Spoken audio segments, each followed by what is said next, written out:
Greetings, ladies and gentlemen, and welcome to this latest new series called Engineering, Magic, and Kitsune.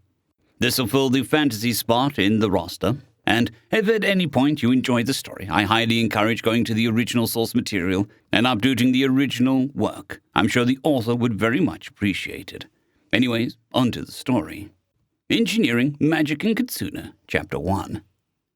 Today marked 5 years since John Hall had found himself in this world. The realization etching a frown on his face as he withdrew a pencil-thin file from the shard of grey crystal he was working on.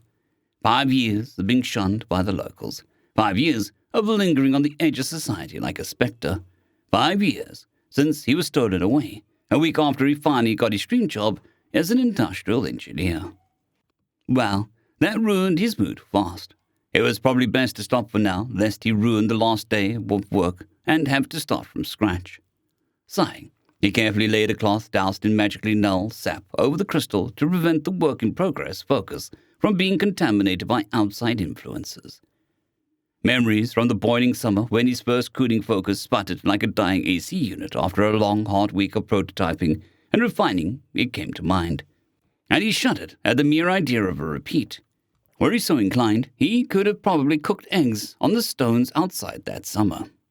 Perhaps he'd treat himself to some of the booze he'd liberated from the overturned cart a few months back and forget everything for a while. John supposed that he should be sad that the owners that got snagged by the forest monsters or bandits, well, likely not the latter since they'd left booze behind, but he shrugged it off after a moment. A faint smile flickered onto his face at the thought of not worrying about tomorrow for a while. It'd be nice, but he had something else that he could do while he still had daylight. John grabbed a gauntlet of thick, dark wood and brass from the workbench and slipped it over his hand before running its quick set of flexibility tests to ensure that nothing had gone wrong with the sensitive device's joints. Satisfied, he opened a case sitting on the table, grabbed the arcane focus Heat E08, and placed it in the socket on the top of the gauntlet, locking it in with a twist. He took a moment to appreciate the borderline miracle of the small but well-built outpost. Why was it abandoned despite having a good half-stock of supplies? Perhaps it was bad luck, or maybe it would give him cancer in another 20 years.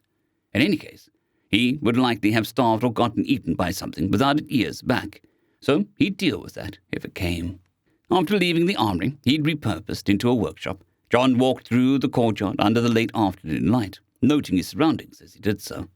He'd probably have to push cleaning this area up in the schedule. The plants were starting to push through between the stones again, and he'd yet to figure out how to replicate concrete to patch up properly.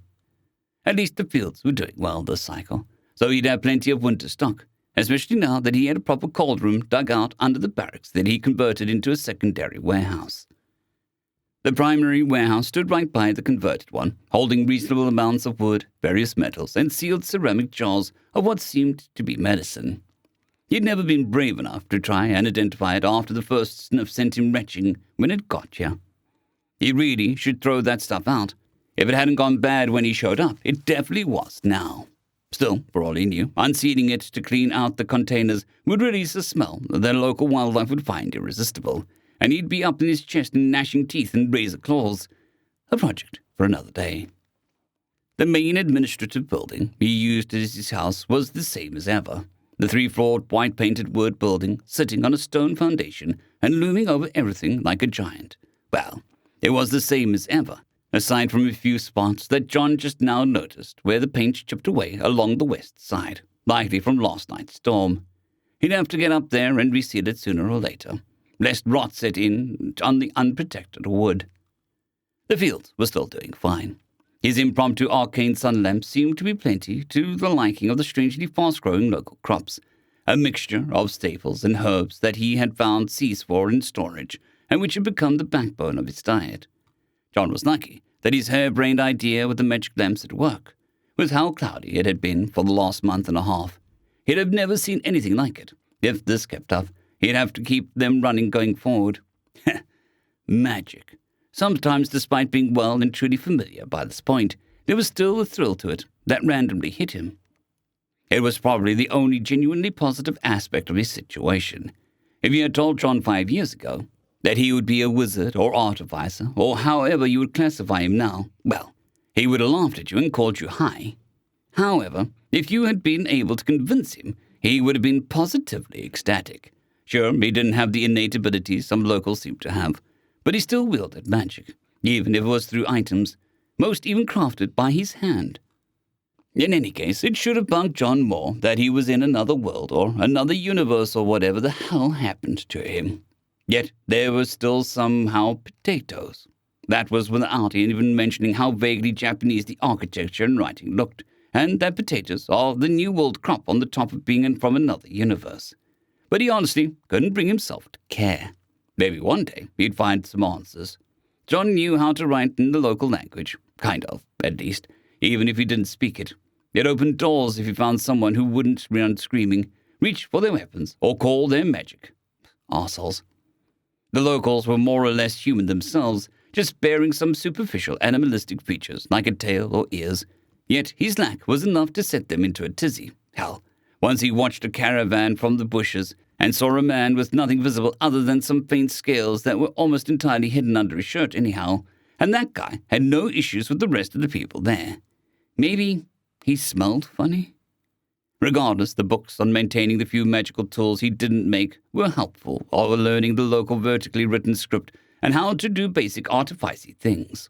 Really, once you had the basic principles of magic down, the whole thing wasn't too rough to understand, if you were willing to spend a year or two of evenings experimenting and crunching numbers with university-level math at least. But it was 100% worth it to have magic. He climbed onto the top of the thick 16-foot-tall earthen walls, skittering up the outer layer of grey stone. He really should replace that old rotten ladder or make proper steps. The walls themselves were intelligently designed. He reckoned they could soak up cannon fire that would shatter a pure stone wall, but they had their own issues. John glanced down over the outside edge, sighing at the mess of vines creeping up over them, and he raised his gauntlet. Breathe in, breathe out. Point finger to aim, reposition pinky finger to set mode, bend ring finger to set intensity, use thumb to disengage safety. Fire. Scorching, flameless heat sped from his finger in a ray, scything through the creeping vines like an invisible blade.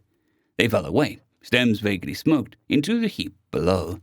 He lost himself in thought as he walked around the exterior and purged the creeping vines with brutal efficiency, sweeping the ray back and forth over the slope a few times before moving on to the next section made it light work, with plenty of time to think. Still, he hardly had time to get in the groove before he had to stop for the focus to cool down, or for the capacitor in the base of the gauntlet to refill, when the simple gauge on the side read low on flame-aspected mana. John really should have brought his cold focus so that he could rotate them, but that was back inside on the second floor, and he didn't feel like heading all the way back in. Perhaps he could add a battery port to the next version of the gauntlet to speed this type of thing up. The only significant design issue was that he'd have to find a way to ensure the mana didn't leak out internal channels or outside stuff didn't end up inside and contaminated. But some simple valve work could deal with that. He lost himself in the work, dreaming up new tweaks and ideas. Burning the quickly growing vines away almost felt weirdly tiring, even if it was hardly any work. He'd be almost tempted to leave them be and do his brainstorming ideas, but seeing one of those things in the forest try to climb inside using untended vines for grip late at night a few years back made it clear that he should never neglect that particular chore. A dull vibration came from his pocket, and he froze. He hurriedly pulled a small tablet out, freezing once he registered that the crystalline light for the north side motion detector 3C was flashing, fading a few seconds later. That was the one closest to the road. Was it one of the locals? It could be a kid looking to explore the old spooky outpost on a dare. But he'd never seen someone nearby approach. Perhaps some of the local wildlife. Unlikely. Something about this place seemed to repulse them. Maybe another monster. John dropped down into a low crouch so that he couldn't be seen over the battlements, scurrying over as quietly as possible while maintaining a decent pace. Theories and worries flooded him, going over each possibility and coming up with a way to deal with it, only to immediately follow up with a nagging question of what if the plan didn't work. The device shook again, and the light for the second layer, 3B, went off. He chewed the inside of his cheek, the thought of some small army outside coming to mind, looking to reclaim their outpost. They certainly weren't moving quickly, whoever they were. Running would have likely tripped the second within a half the time, so they were likely walking, and if they were creeping in, it would have gone off yet. Perhaps he could flee out the back before they arrived. He banished that thought before he could send himself into a fit. No, it almost certainly wasn't that dire. Taking a deep breath, he arrived at the north gate. He paused, holding his breath and hearing naught but the wind and the rush of blood roaring in his ears. Fishing a freshly maintained knife from its sheath, he held it up over the wall, staring at the reflection in its blade as he swept it over the area, the cloudy skies dodging any issue with the reflective glare giving him away. A while later, 3A finally triggered. That last line of surveillance was reached. It felt like the world held its breath with him. Silence reigning as the breeze itself stilled. Then the crunching of the gravel shattered its rule, barely audible despite the dead silence. Whatever was only had one set of legs, and they were using the path, so it was likely not a monster then. Not some sort of army scout either, as they'd try and make their presence less noticeable. Some local, perhaps? No. If this was some juvenile there, there'd be others to make sure they went into the haunted outpost or whatever nonsense they'd thought up. Who then? A tense minute later, he got his answer as a vulpine-faced figure cast in black and white strode from around the bend in the road. The tall, snow-white figure was unmistakably female in shape and wore a jet-black kimono trimmed and embroidered with what looked to be gold thread. 9 long, fluffy tails fanned out from behind the fox, tipped in black as if they were used as a brush for some grand contract or treaty, with matching marks upon their paws and hands. Perhaps he should be more shocked that something he vaguely recognized from mythology was here, but he only felt a nameless, gnawing dread deep in his core.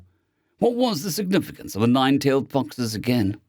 He had never seen a fox on 2 legs in this land before now, and what little he remembered of Japanese culture and mythology was that 9 tails was a big deal. What were they called again? Kit something? He tensed. Was she some sort of divine messenger or envoy, maybe a punisher? She might have been sent by someone or something due to his trespass here, but he couldn't fathom why it would have taken so many years. He breathed deep, centering himself and bearing his paranoia before he could start to spiral. His visitor's golden eyes scanned the wall and the gates with a slight frown, but if she noticed his spying, she gave no sign of it and walked forward with an unearthly, effortless poise. Now that he was looking at her more carefully, some of the golden patterning on her kimono was discolored around her left thigh, darker than the rest, and every step with the matching leg was a bit shorter. An injury, perhaps. She moved with purpose towards this mostly hollow shell, but surely the village nearby would be a better place to seek refuge than this long-abandoned fort.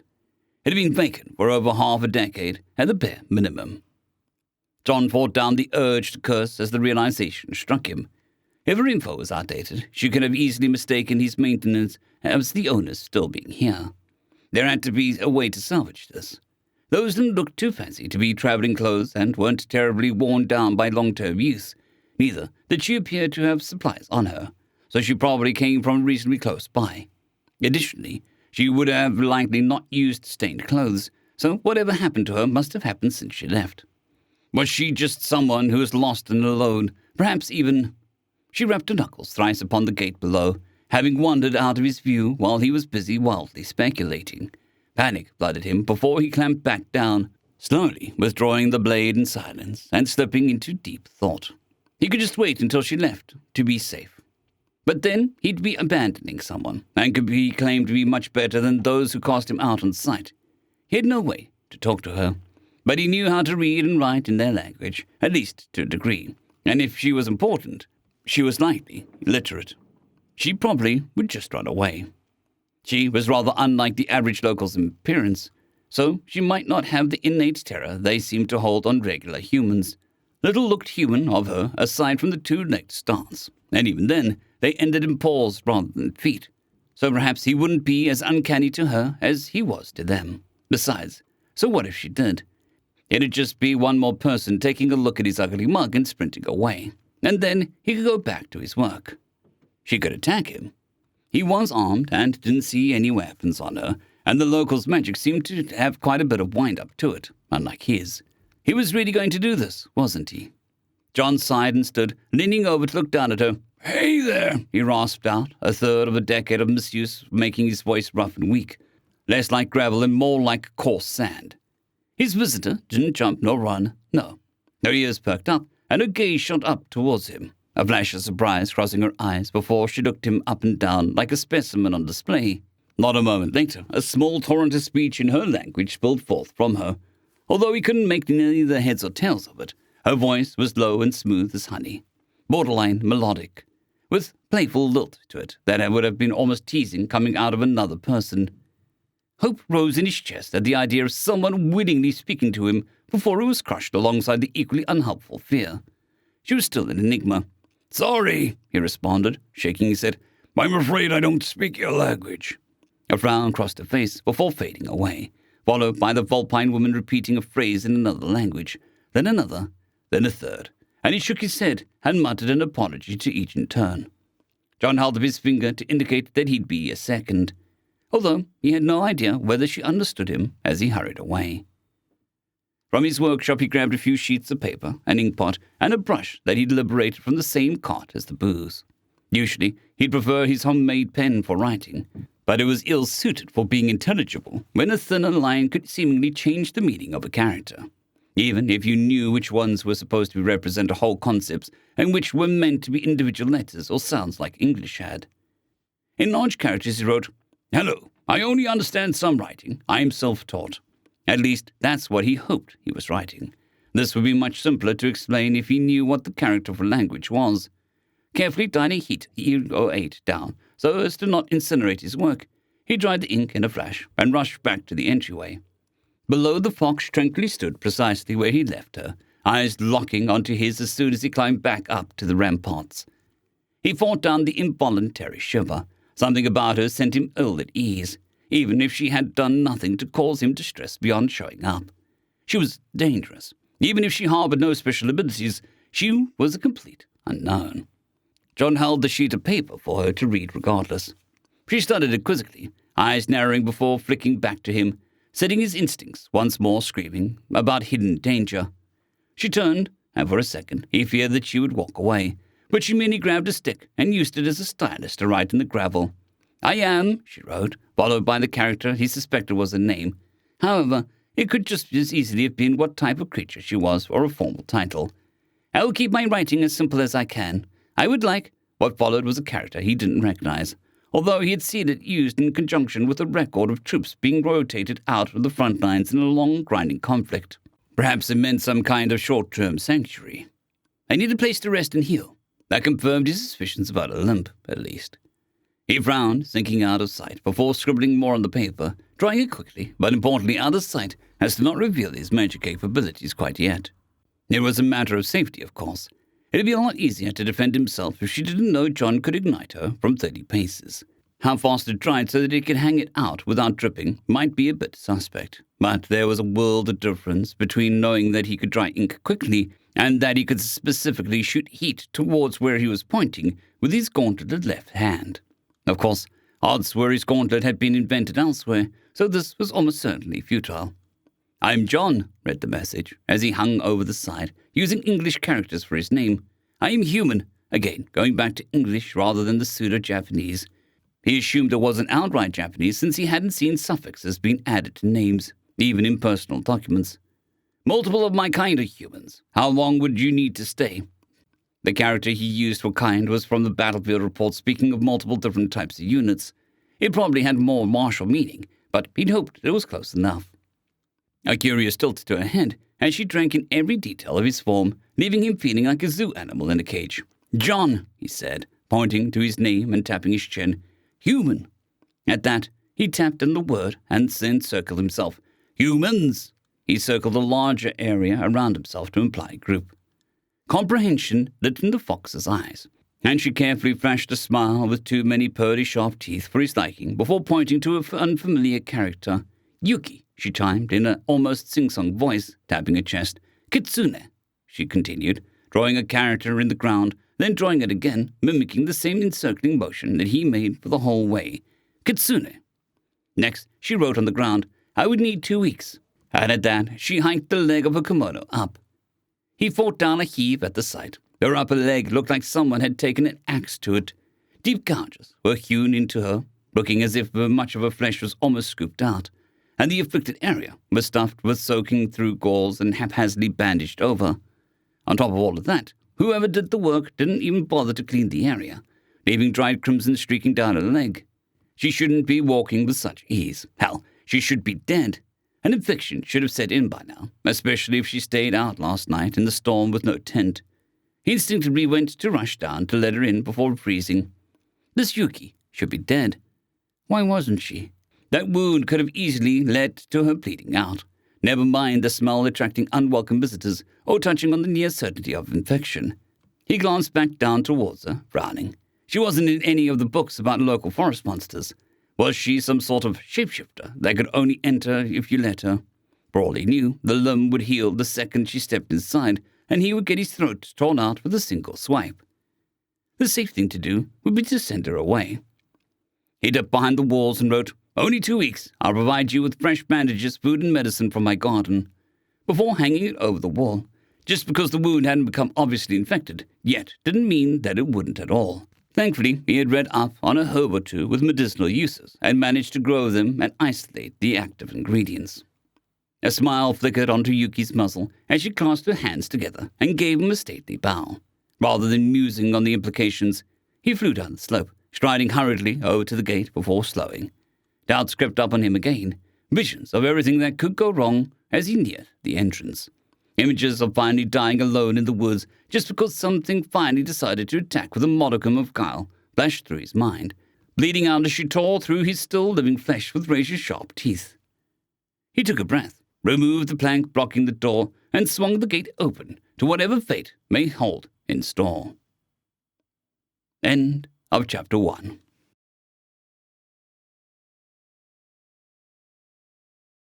I'd greatly like to thank our Tier 5 channel members, Casper Arnholt, John Creighton, Manatharia, 050, Dragzoon WRE, and Elijah Silvercross. Thank you very much.